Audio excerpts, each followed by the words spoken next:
Hey guys, welcome to the weekly Covenant Tournament Report. I'm Zach. And I'm Steven, and this is a new little show that we're doing here, and I hope you guys dig it. This is not a direct replacement for Coast to Coast, but it's something that's certainly more manageable on our end, and something that's kind of along the same lines as a Coast to Coast. We know you guys were really digging Coast to Coast, as we were as well. Logistics of that show, as you might imagine, are a little bit high. A live show with a live audience? A live show with a live audience, yeah, is not always the easiest thing to do, but we don't want to just wholesale cut it out of the equation here. So we're going to find a nice little middle ground here with our weekly tournament report that's going to include things about the tournaments that we had here at the Covenant store this last week, give you guys a little bit of insight as to the decks that are being run this week and kind of in the meta right now, at least around here in Tulsa, as well as news coming out from Infinity and X-Wing, whenever we have those kinds of tournaments as well. So a lot of cool stuff here on this show, and Zach, let's just kick it off. I think we start off with a little Tuesday Star Wars. Absolutely. So and see what happens. Every week on Tuesday, 6:30, we have Star Wars, and we live stream it. So if you want to watch it, teamcovenant.com/TV. But my favorite moment from this week was local player Jeremy. Jeremy Gaston. He was playing a really hilarious deck. So in our league, we have achievements, and one of them is blowing the Death Star dial up, which you can only do with a trench run. Seems like that's the card for you. Yeah. And he had a really fascinating, he starts Rebel, goes Jedi deck that was hilarious, and it's everything you might expect. He really tries to get trench run out early, and then he's got like Yoda and Luke and Trust Your Feelings and all the Jedi stuff. And just wrecking the dial, huh? And he's just going after the dial, and it worked. Yeah. It worked well. He beat me with it. Amazing. I got trench ran, and he got his achievement. So, awesome.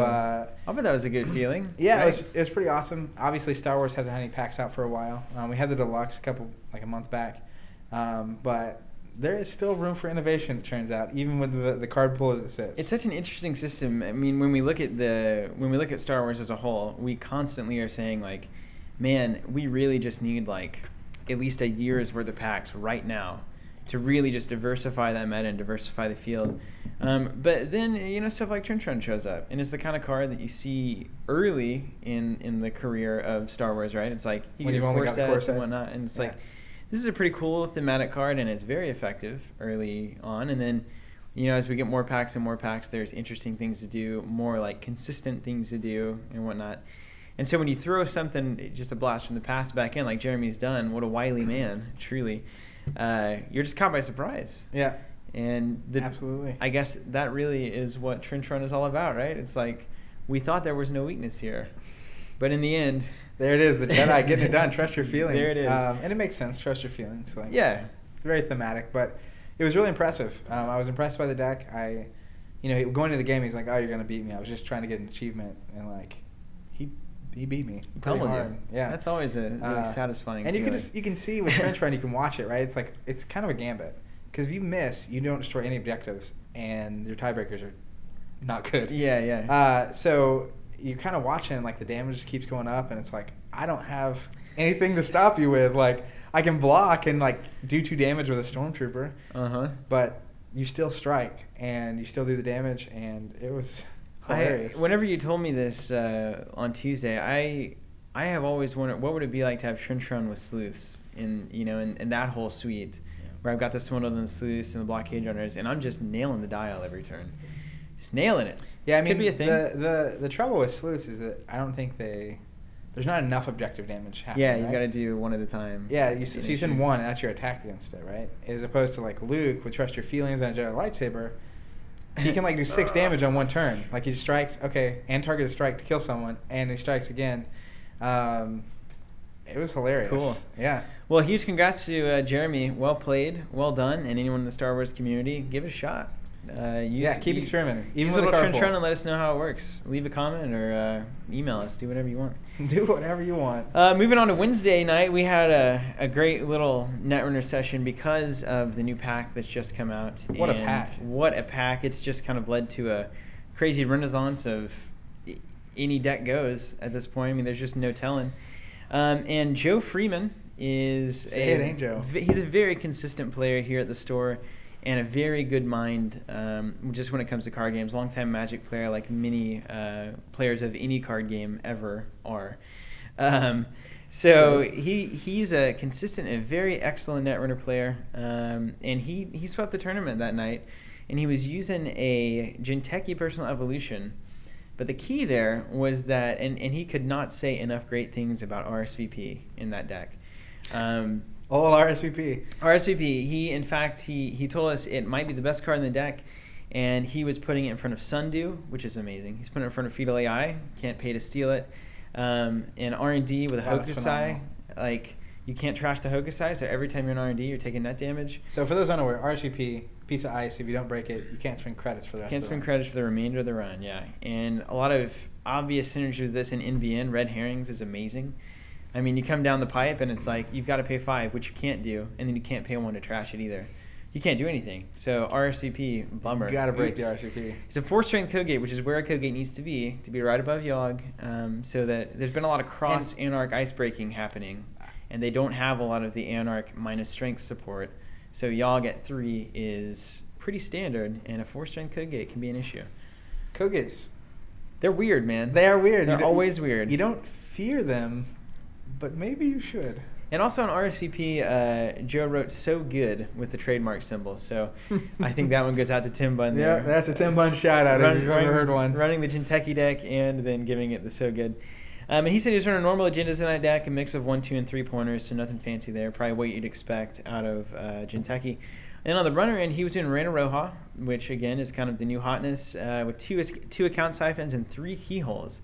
But he told us that he never drew a single keyhole. That's sad. The entire night, so we don't have a whole lot of experience to talk about that. There. You build a new deck, you have sweet cards in it, it's like, you just never see the card. Absolutely, and one of his big plays was he's doing some of the chess stuff, but he's doing Spinal Modem instead of Deep Red. How does Spinal Modem read? Spinal Modem, it gives you the 4 cost hardware, and then it gives you 2 recurring credits to trash with. Now the problem, or not to trash with, but to use during a run.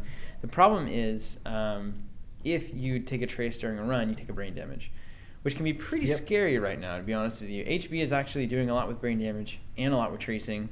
So if you're going to do Spinal Modem, be aware. You got to be kind of wily to do it. But I had success with it at Gen Con as well, and actually at Worlds as well, too. I've also been seeing a lot of Muckraker. Yeah, there's a lot of Muckraker. Man, that could be lethal if you're not watching out. Muckraker is a card that continually goes in and out of my NBN deck. Good card, great card, some would say. Some would say. Until that bad pub is raining down on you every turn, and then you question whether or not that was worth it.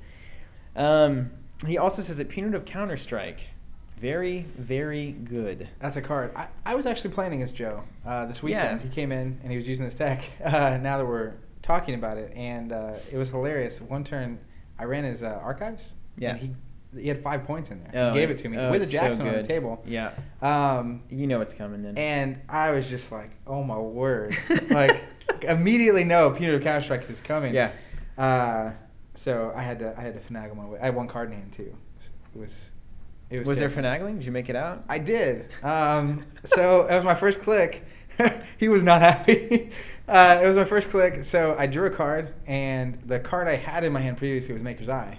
And he had a Muckraker in front of his deck that he had rezzed, I had shut down, he had rezzed, I had shut down. Right, there it is. So he only had 9 credits, and I Maker's Eyed his deck. So he had to decide whether to Muckraker again. Oh, or Punitive, yeah. Well, if he just gave me 5 points. So if he rezzes, he can stop me for sure. But if he doesn't res, I could score and win the game. Sure, yeah. So I forced him to spend his money, which was my goal. Mm-hmm. And he did, so he didn't have enough money to punitive Counterstrike me, and it was hilarious. That's well in. So and there's not always. There's usually ways to get out of weird situations like that if you think outside the box. But sans me having a Maker's Eye, I think he easily wins that game. Yeah. Well, there it is. Guess that's why you run it. Joe said he learned that RSVP is the real deal. That's the #1 lesson from the night. And he'd like to give a shout out to True Colors, which is possibly the best court pack ever, he says. That's a statement. It is a statement, and coming from Joe, I would certainly believe it. So congrats, Joe. A consistent winner here at the Covenant store. I would take anything he says as most likely true. Most likely. Take a look at RSVP and Punitive Counterstrike, of course. And then on the runner end, we don't really know how Keyhole is going to work out, but that's a card. It's a very interesting card, and I think we'll know more and more as the weeks go on and we see it a little more often. It is a card. And you can watch players like Joe and a lot of other really great Netrunner players every Wednesday. So tune in. And let it be known that Joe put his name as Joe Witty Nickname Freeman. It's pretty witty. Which works on a lot of levels here if you actually are around the area. Worth noting, when we stream, we normally put a nickname in the middle, and I think that's they're doing often well there. not the same, which is really not a good way to establish a nickname, but what It are happens. we? Bunch of fools. Let's move on to Thrones on Thursday. Thursday Thrones was won by Matt Phillips. You recognize him from such films as Regionals last year. As Regionals 2013. Top 8s, various. You'll see Matt all over the place when it comes to Thrones. If you follow our videos or our live stream, you will see Matt Phillips for sure. He was running Baratheon Black Sails, which is a strong deck. It made it to the finals. Big deck going on right now. Bear Black Sails made it to the finals at Worlds. Yeah. He says basically includes answers from those popular deck types. And Matt, let it be known that Matt is an answer player. Now, I think there's a lot of categories you can divide players into. Some of us like to make our decks just synergistic within itself, and then hope that whatever gets thrown at it, it's stronger than ultimately. Other players like to plan for the meta and plan for what they're going to see and have answers to it, so that if they do see it, they come out way ahead. If they don't see it, they're less good than they would be. So that's where the payoff is, and I think, and Matt has recognized this very well, that the meta right now is actually, you can plan around this meta pretty easily. There's a lot of control, there's a lot of Hollow Hill, there's a lot of Black Sails, and you can include a few things to kind of answer those types of decks, and I think he's done that with some of the cards that he includes. Yeah, and I think Black Sails, just in general, can be a toolboxy kind of deck. If there are answers to be had for the whatever you expect to see, running one of or two of, get it in your hold and be able to go get it when you need it. His restricted was Narrow Escape, which is huge. He runs Nightmares. It's been showing up more and more recently. And it's funny because it's one of those restrictions that I thought was just going to kind of get buried in the pile of better restricted cards, because Narrow Escape is a very specific type of card. There's a very specific thing and has an answer built into the card itself. So I was thinking Narrow Escape wouldn't be that big of a deal from now until who knows when. But well, I know his deck's heavy recursion, and he has a lot of characters that trigger when they interplay. So it's really, you can save your characters, and then you can also trigger those effects again, and it can be really nasty. Or you can force your opponent to discard their hand, which is usually never a bad thing. It's usually never a bad thing. So, standard, a lot of the standard Baratheon Black Sails, he had 14 naval icons in the deck, so he could pretty much tutor every turn, which I've seen, and yes, it does work. Yeah, necessary. He said his keys to victory were knowing his opponent's strategies, and timing his plots and events to his advantage. Yeah, so, that's such a huge part of this game, man. The more that I play it, the plot phase is like the phase. It's the phase. It is the phase. Like that can set the tone for the entire game. That first plot phase even can be huge. If I've forgotten plans, you're Power of Faith, or if I even outwit, you're at the gates, or if that's big. Yeah, can you believe, man? I've had so many games against Burn where I drop 2 characters on the flop, they burn one of them with a Flame Kiss, and then march to the wall. And it's just like, man. What? That's a bummer. So it's basically equal now, and I've got influence and gold what if for you days. ambush and roll by decree? Like, you just have to have these things in your head, and giving your deck a way to have a really strong opening, which we'll talk about with Valar Midwestis, is a key part to winning, and I often am not good at that. So, yep, it's big. It's my problem. It is big. What did he learn? What did Matt learn? I'm always curious. His big statement from the event is sometimes there's more than one right answer. Well, fair enough. That's kind of Yoda-esque, isn't it?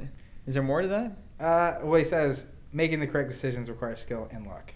Well, which is fair. I guess that's why we play. That is why we play. That's a good lesson to everyone. And I like that he included luck, honestly. Yeah, he is. If you go back and watch the regionals videos from last year. Oh yeah. It's Not Nightmares Phillips, man. He's a pro at that. On the one hand, he drew Nightmares at the right time. On the other hand, he had Nightmares in his stack, which was his call. Mm-hmm. In this case, though, you can go get Nightmares. Yeah. Which is phenomenal. I played against this deck a lot. You can go get Mel's Favor, too. Yeah. I hate that card. I play against Matt a lot, and you put huge answers in your deck, and when you can go get them, that's super powerful. Black Sails is a blast to be able to play. It's a toolbox, which is fun. Yeah, so, it is good. Really love it. Any shout-outs? He'd like to thank Steve S. for taking Bear Black Sails to the top table at Worlds. and almost taking Barra over the top and Dale Seaworth for being boss. I think those are two very excellent shout-outs. I agree. Dale Seaworth is boss. I feel like Steve was it was Steve Simone too, I believe. He was just a big factor in just blowing this Barra Black Sails up, getting it visible, getting people's brains there. I think it was being toyed around with, but he really did it well and showed how sticky, like how that deck can stick around. And that is the nature of Baratheon these days, is they just sit around. Like you can't get them off the board for good. Used to be, you remember the old days when Baratheon was just like, who cares, it's Baratheon. You know, they'll get 50, or not 50, they'll get like 12 power, you'll Valar them, and then you're fine, you know, yep. You win the game. But now it's like they get 11 power, you Valar them, and then they get 11 power next turn. Or they have 16 characters after the Valar somehow, because they meld schemed and recurred narrow seas, and it's just nuts. So yeah, it's really interesting to see. I feel like there are a lot of recursion-based decks popping up. Yeah, definitely. It's great for a lot of reasons, obviously. Anything in your discard pile can kind of be in your hand when you want it to be. And also, it just mitigates the loss of intrigue challenges, yeah. Right? Like, you discard a character, and I'm like, oh, meld schemes, I'll play Dale, get my seeded power back. And, like, you just start running through the gamut, and recursion is nasty. It's card draw without having to draw against your draw cap. So and it's even a bit of a tutor effect, because you're able to get what you need out of that discard pile. And I know one of his key cards is Into the Breach. It is. The event. That's one of his events he's listed. That thing's been really popping up recently. Another great play for Baratheon. So if you guys haven't checked out Baratheon Black Sails, or even a Black Sails deck at all, just put one together and give it a shot. You don't really have to go crazy heavy on the naval. You'd be surprised. And you don't even have to build a toolbox. Take a nice 60 card deck, maybe add 10, 15 cards if that, split it in half, and see what happens. So you'll be surprised. Even necessarily that you're building towards a toolbox, but just being able to go get whatever your best in your deck answer is to the problem. Absolutely, yeah. It's huge. It's really good. It's huge. Tutoring in a game is one of the biggest effects possible. So I'm not shocked that Bear Black Sails is able to win a tournament at all. Absolutely, man. Well, speaking of not being shocked, or being shocked, depending on how you're looking at it. I don't think I'm shocked. Let's talk about Valar Midwestis. This is our big yearly tournament, kind of for the lower Midwest. And Missouri, Oklahoma, Arkansas, sometimes Texas. Sometimes Texas. We did it last year, and it was pretty successful little event, and we wanted to step it up this year. We did some custom house cards, as well as I love the trophy, and I think that's trophy was awesome. The style of trophy we'll get from now on. And the Alt Art Power of Blood, of course, was on the line as well. So it's a pretty good little suite of prize support. Had some attendees from Arkansas, of course, Missouri, 2 champs and a chump, kind of traveling crew, as you would expect. Did we have any? I don't think we had anyone from Texas this year. No Texans, but we did get the Arkansas crew. Yeah, absolutely. And it was 23, I think, were in attendance, all told, 23, 24-ish. So it was a good little Thrones event. If you guys are, we like to do this Valar Midwestis tournament in the kind of off-season that I would call Game of Thrones, where all the LCGs, before Sword Championships, after Worlds, there's kind of that window there where your brain is relaxing a little bit, maybe a little more experimental, and it's cool to have a major event right in the middle of that so that you can come out and compete and get involved in that again. So we did 4 Swiss rounds with a cut to a top 8. And boy, it was kind of a wild day, to be honest with you. It was crazy. I'm gonna be serious. Like it was an interesting day. A ton of good players here that you recognize if you're on Team Covenant or Card Game DB, any of those kinds of sites. And you know, you have Greg Atkinson, of course. You can't not mention Greg. He's on half the cards I play. I guess that's not exactly true, but I did play Flea Bottom against him. Nice. And we had to smile about it. I can't imagine anyone else has ever done that to him. Not ever. Of course, Greg and Will and Daryl, and then Buzz, OK Targ on Card Game DB. You had Alex Kern, you had Tim Rose, Karma on the forums. Just a lot of names that are kind of, I think, that have a voice in this community, in the Thrones community. It's cool to get everyone together and put money where the mouth is, as it were. It was. So ultimately, there was one winner. There was. The tourney, and I can't tell you how surprised I am. It was Greg, which is the unsurprising part. Is that Greg won the tournament. The middle of the road surprising part was that it was Noble Cause, which isn't terribly surprising, but still a little off-kilter, especially out of Greg. You wouldn't expect that. And then finally, the most surprising thing is this is a guy who is 2-2 in Swiss, comes into the top 8, and then just cleans it out. I mean, 3-0. so let's talk about the agenda really quick. Okay. Before we get too far down this path, it's maybe the best version of Rush we've seen in a very long time. You can't do any faster than it, except maybe Siege, but even then, Bear's got it. Yeah, I think they've got it. So this is Rush, and in most card games, Rush has a place, right? Right. You either win or you lose quick. If you don't win quick, you probably lose pretty hard. And for me, Rush is generally about the matchup. So absolutely, I'm not really shocked that he went 2-2 in Joust. He probably ran into some decently heavy control people with answers. Wasn't able to get the win. And then once you get to the top 8, it's kind of a. I do know that in the last round of Swiss, he was playing against Chris Kaiser. And Chris Kaiser won the game. Kaiser has answers for days to weenies. Yeah. So Kaiser won that game. Kaiser went 3-1. Became the 2 seed, which made Greg the 7 seed. So they played again in the first round of top 8. I can't believe I didn't know that. I can't believe he won that first one. So then in the top 8 game, Greg actually won the game. Wow. And knocked Kaiser out, which was an unfortunate. That's interesting. Yeah, I would think that Kaiser would have no trouble with that deck. He was running a Lannister Hollow Hill deck, first snow and winter, which just eats up Noble Cause a lot of the time. As well as just Walk of Shame, stuff like that, kneeling effects, Harry the Riverlands, which is great against Noble Cause. So, anyways, they played, and he was able to get past that deck. And then, I'm trying to remember who he was playing in the top 4. There was, I know Matt Phillips was there, Alex Kern was there. Alex eventually made it to the finals, right? Alex beat Matt, who was undefeated at that point. Alex beat Matt, and Greg was playing Tim Rowe. Yep, he was playing Tim Rowe. Yep. And Greg won it quick. And sometimes, and Tim actually did a report on Card Game DB about it. You can see his Valar Midwestis report. Nice. Did a really good job there, and basically said, yeah, he was doing a Bera kind of recursion deck without the armies so much, but it was the Stalic Championship deck. Yeah. He was running essentially a version of it. I think it was pretty much pulled directly in because he just needed something to play on the day. And it's a slower deck. And once it clicks, it goes, but before it clicks, it kind of just floats around like a lot of those Bera decks do. And, of course, against a Rush deck, Tim said he's going into that matchup, and he just knows. And I actually had the first game of the day against Greg's Noble Cause. And important to note, too, I'm almost certain, and Greg told me this, that Will Lentz, that Kenon Will, was it was his deck. And Greg just took it and then maybe added a few different cards. But played against Greg Noble Cause, and when I saw Noble Cause, I was like, well, I lose this game. And that's the crazy thing about Rush decks is...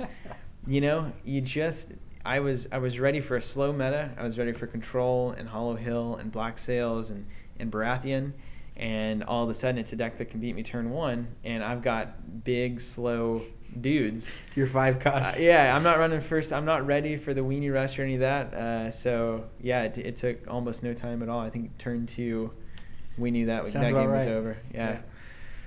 So Greg got to the finals. We have some notes here from him, like we do with the other guys. Now, he was playing Alex Kern, right? He was running House of Dreams Dragon Pit, which made it all the way, had a great showing. Alex has been playing that deck for a long time. And so it was quite an interesting finals there. Yeah, I mean, of all the decks that could possibly beat Rush, I would think Burn. I would peg Dragon Pit for having a good matchup there. And I know I was actually watching the finals, and Alex obviously has Dragon Pit out. And it was turn 2, and Greg's setting up. You can see this is probably a Power of Faith turn, and I was really expecting Alex to play Threat from the North. That's what I would think would be a strong play there. He didn't at the time have any cards in Shadows, but he did have a Shadow card in his hand. Mm-hmm. So basically, immediately when you play that, everything's -2, discard of 0 of your opponents, and that's all those holy characters, or most of them. And he didn't. And after the game, they were talking about whether he should have or not. And that's the turn Greg won, turn 2. Yeah. And had he played Threat from the North, not necessarily going to win, but slows the game way down. Yeah, and that's all you have to do generally against Noble Cause. You got to remember, they're drawing 1 less card, which in this game is significant. I mean, we saw the longer inverse. The game goes, the harder that hurts. We saw the inverse of that in TLV, drawing 3, blowing the game out of the water. Drawing 1 kind of goes in the other direction. Now, Baratheon can kind of get away with it with the recursion stuff, and of course, great includes the epic battle that lets you draw 3 cards when you win a power challenge. There's some natural plays in that deck, but yeah, if you can just delay, you can get past that turn 2. It looks really good for you. And when Matt was playing Noble Cause here for a week or 2, I learned that lesson very quickly. Oppose every challenge, slow the game down, get the Valor off, and then just kind of sail run them out out of cards, and then run them out of cards. It's tough for them. The intrigue challenge is big. Yeah. So heading over the notes for Greg really quick. Yeah. What did Greg have to say? Apparently, he had decided to come and play only a couple days before the event. Yeah, classic Greg fashion. He did. He borrowed Will's deck. He changed out 15, 20 cards in the deck and a couple plots. He said he added some Maester synergy. And what was the opening that you were talking about? I love, and I think this is a testament to Greg as a player and something that all of us looking to be better Thrones players and looking to be champions like Greg is, to pay attention to, because his deck was designed to have a very strong opening. And that is at the gates, he goes and gets Maester Lomas, who can discard power off characters to have them cannot be killed, which is great. If you prevent the Valar turn, you know you're going to get more power. And so it's a great Maester to grab, but then on top of that, he has Citadel Law in the deck, which is Neil a Maester character to switch out your plot, to reveal a new plot. And so you first turn out the gates, see what your opponent drops. If they drop Forgotten Plans, then you don't Citadel Law into Power of Faith, but you can, and his restricted card was Fear of Winter. So if you get a good setup, you drop that Maester, you get yet another card, and now you flip Citadel Law and go into Fear of Winter, and against like a Hollow Hill deck, I mean, that slows that first turn down tremendously. Yeah, which he did against Tim Rowe in that top 4 game, and Tim got 1 card on his first turn, which is so tough for Hollow Hill. Fear of Winter is not what you want to see as Hollow Hill. It's a rough one, and I think you just have to. Greg, the more that I play against Greg and kind of talk to him, the more that he sees the game as a series of good plays. You know what I mean? A series of opportunities you give yourself to have an amazing turn. And having a Citadel Law in your hand gives you the chance to have an amazing turn 1. If you don't have Citadel Law, then it's not as good, but it's still workable. Yeah, you want to give yourself a shot at doing the best you can at the beginning of the game. And every time I play Greg, it's always first turn shenanigans that are happening. You know what I mean? Like, and he'll cruise out the game, and he's a great player, so he'll stabilize and do the whole thing. He just knows what to do. But he likes to jump out ahead turn 1 and just make a statement. I feel like it's like, I am on top of this. It's right there. Yeah. The second I see Lomas into Citadel Law into the Power of Faith, it's like, man, this guy is this deck is me. tooled. It's tooled to be a destructive rush force, and amazing. Yeah, amazing. And even if you draw Citadel Law later, like being able to Valor, never bad, or not Valor, but being able to plot like Twist of Fate and not take the risk of being stuck against whatever they flip. So. Yeah, he also had Artist Seduction in the plot deck. Yeah, in his keys to victory, he says he protects his characters with Fear of Winter. That's why it's in there. If you see Valor coming, obviously Artist Seduction locks them into the plot. And he said Maester Lomas can basically protect my dudes as well. So he can keep his... You don't have too many dudes in that deck that if they go away, you're at not drawing cards. It can be real rough. Yeah. So it can slow down. What do you learn? He says, I still love this game, but I love the people more. Loves the travel companions and thinks that the whole area has a fantastic play group. But he already knew that. Is what how humbling. That's Greg at his fine. I mean, that's just what we have come to expect from Greg. So, cheers. I mean, that's what a champion. I mean, that's what you want. It's what you want. It's a community guy. You have Bruno, you have Greg, you have these kind of just household names in the Thrones community, and they are like kind of like father figures of the game. Like honestly, and for us youngins to just like have this as an example of true class, you know, within the game is phenomenal. So. Absolutely. And his shout-outs, Will Lentz, he said, the dude's not only handsome, but he built my initial iteration of the deck.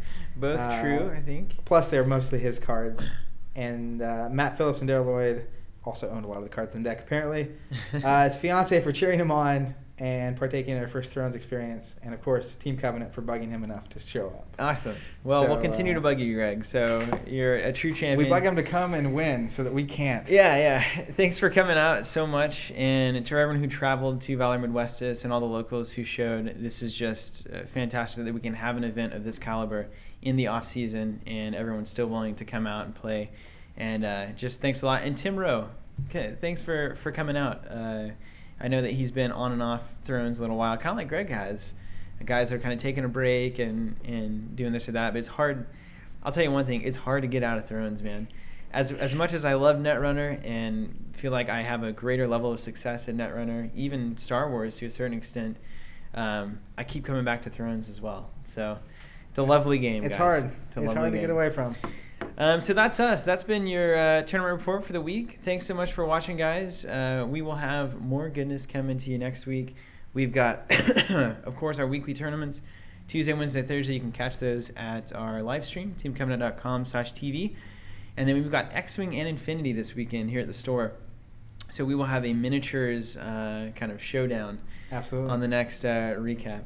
So again, thank you guys for watching. Catch us on the live stream. And if you want to support what we're doing here, then there's a lot of good ways to do that. Number one being becoming a subscriber of our subscriptions, our Chapter Pack, Data Pack, Force Pack, Adventure Pack subscriptions. There it is. You get the pack every month at your door. You don't have to do anything, and it really helps us out and supports what we're doing. So it's really great for us. If you're looking for ways to help Gaming Reborn along, that's a great one to do it. Is that it? That's it. We'll see you guys next week. All right. Thanks for watching, guys.